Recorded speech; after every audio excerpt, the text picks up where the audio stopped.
You got it? Yeah. All right. Good afternoon, everybody. My name is Roger Cowell. I am part of the Strategic Alliances organization, and I manage partners within the mobile ecosystem and also HDX devices.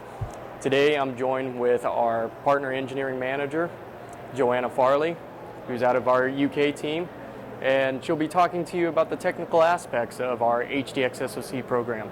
So HDX SOC covers a gambit of time frame. So from today, what SOC supports, to tomorrow, and then beyond. We'll share a little bit about our direction and futures. So as XP ends of life, it creates a very chaotic situation for customers. And at the same time, it creates opportunities for customers, opportunities to identify how to reduce their total costs of ownership around PCs. And Citrix is definitely here to help. Okay? Otherwise, without Citrix, customers may end up in a situation where their employees aren't necessarily staying because they love their jobs. So one of the ways that Citrix can help customers deliver the next generation of computing and reduce their costs of ownership around PCs is through VDI. And so what I'm sharing here with you is a cost information of what a single seat session looks like, right? So first of all, we start with a server. If you dice up the server, then we get a cost per seat of anywhere between 100 to 150. VDI in a box, hypervisor, Microsoft VDA licensing for the virtual desktops, with a total cost of anywhere between $260 to $475, depending on how well that server scales. But one thing that this chart doesn't include a lot of times is what's the real total cost per VDI seat. And the way we figure that out is VDI seat equals the concurrent user cost plus your access point, a thin client device. When you take a look at $475 per seat on the high end of a VDI seat plus a high-end thin client, you're looking at $964 per seat. In many instances, this is far more than what customers' current computing paradigm costs. Owning a desktop PC, purchasing a desktop PC at $600. So how do we help customers achieve a better cost equation?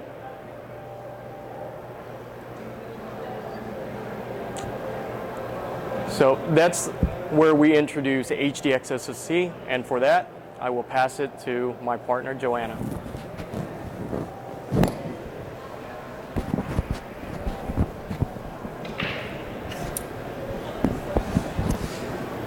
Thank you, Roger. So the HDX SOC, so traditionally for receiver devices, thin clients, we generally just provided the Linux receiver, and then we let the OEM actually work on their own to actually build the device and provide it. And the SOC and the OEM had to work together themselves, really without much guidance from Citrix, to get the best performance out of the device. Nowadays, we've introduced something called the Platform Optimization SDK, and this is very important because this allows Citrix, the OEM, and the SOC vendors to work together to get the best performance. Over the next few slides, we'll provide a lot more details on the actual contents of the Platform Optimization SDK. I'll just pass you back to my partner. Thank you. Thank you, Joanna.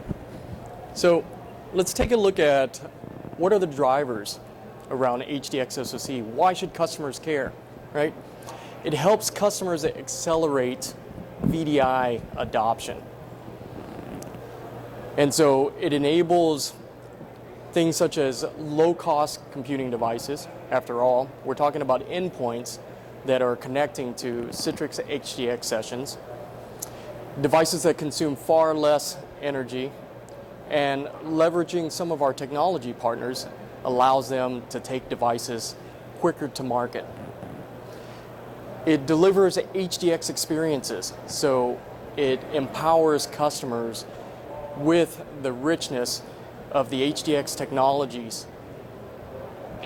And it also enables new types of device form factors, allowing our partners to innovate and create new devices that serve different markets. So let's take a look at what the HDX SOC program really looks like. Citrix isn't in this alone. In fact, we've got a very rich partner ecosystem. And from that, we appreciate everyone that contributes to the experience behind it. So from a technology element, we've got SOC partners that include Texas Instrument, HiSilicon, InComputing, Marvell. And each day we're adding new partners to this. Okay? From a hardware perspective, we've got quite a few OEM partners. In fact, if you take a look at our Citrix Ready Exchange Marketplace, you'll find more than a dozen different partners in there that are delivering well over 30 different models within this space. Then we've got vertical specific partners, ISV partners that are delivering solutions focused around medical, around security, around government spaces, and other areas. Finally, between our OS and ISV partners that are enabling a combination of all these things, they're delivering the actual operating system, drivers, and key enablers so that we can all produce different classes of devices. So I will pass it back to Joanna here so that she can help us understand what really makes up the HDX SDK, HDX SOC SDK.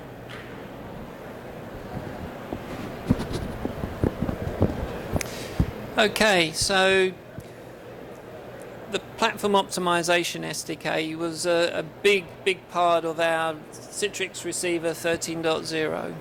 It's not a feature as such that end users would see like many of these other features listed here, but it sits behind many of these features to allow the partners, with the aid of Citrix, to actually optimize these features for a particular device. An important point to note is that this isn't just SOC on ARM, it's SOC on x86 as well. And the platform optimization SDK is available on both these platforms. So if we look a little bit more in the detail of the platform optimization SDK of the architecture. So as we've mentioned, we've got Citrix and we've got the partners and the various different types of partners that we use to actually build a device to support the Linux receiver.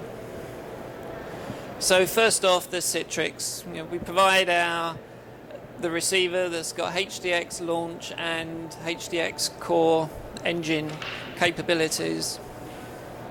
Partners provide the base operating system, Linux based. And the partner also provides the hardware. However, the partner could just stop there. It could use all our default software on their device and ship that. And that may be applicable for some types of devices. But if there's an opportunity to optimize the behavior of the Linux receiver on the device, this is where the platform optimization SDK comes in. And the SDK covers a whole variety of different APIs.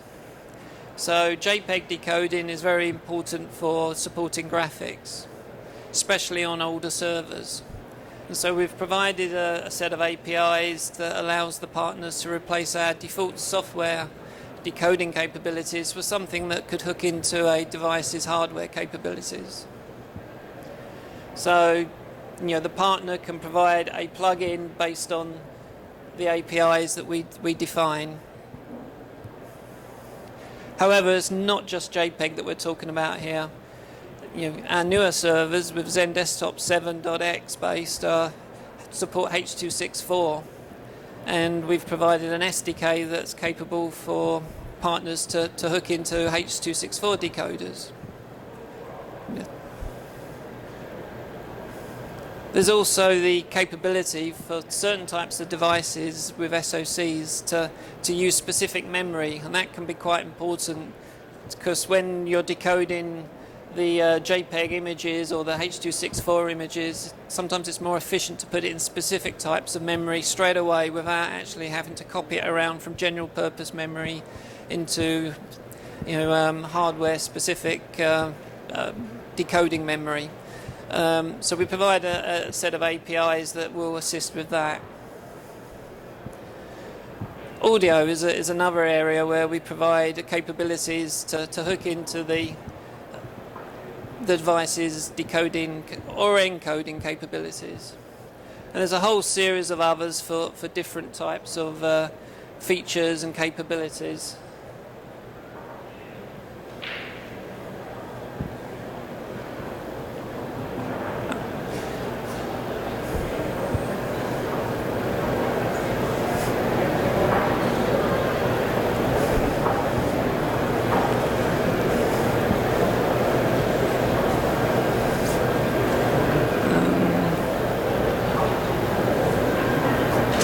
Oh, there we go. So let me step into a little, So this is the architecture for Linux. An important thing that's coming in the future, and notice where it says Linux there and Linux there, is the same type of architecture will be used for Android. The APIs may differ to Google APIs as well as private APIs, but the overall approach and architecture is going to be very similar.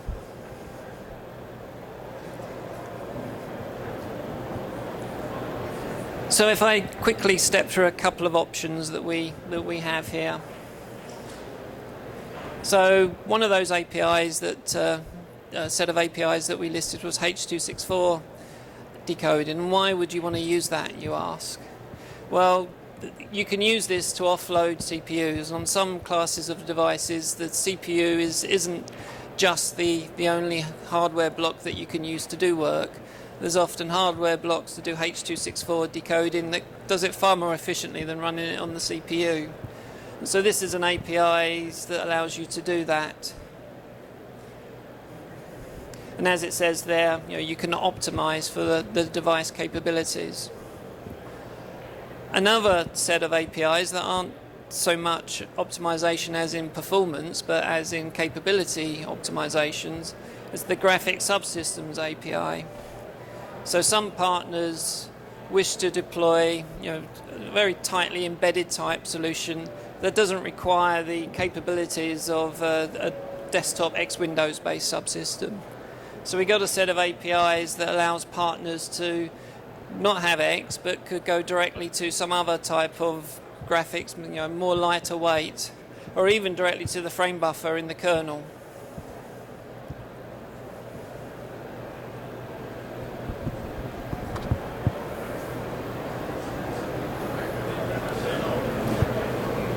Sorry?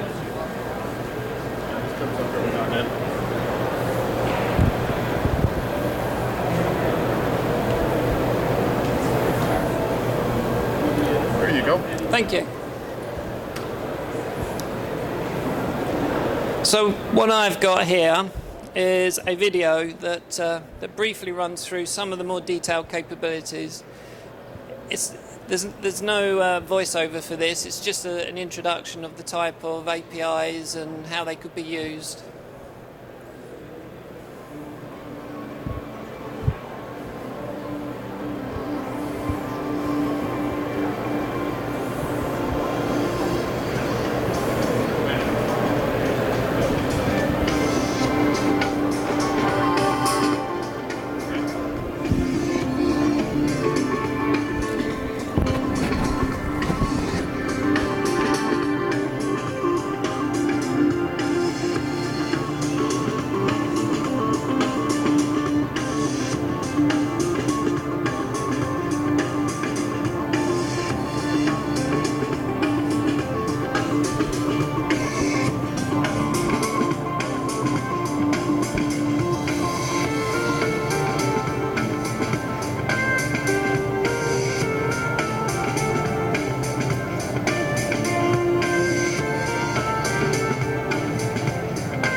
So that was a brief video to explain or to highlight some of the capabilities and some of the APIs.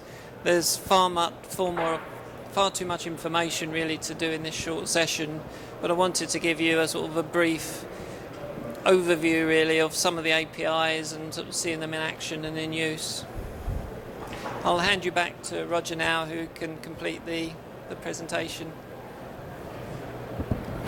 Thank you, Joanna.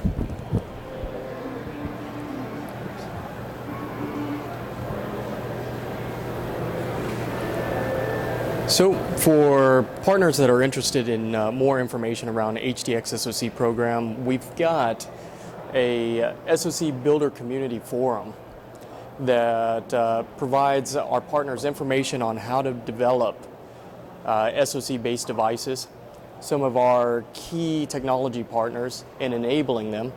For instance, again, Texas Instruments, Marvell, In Computing, and other companies.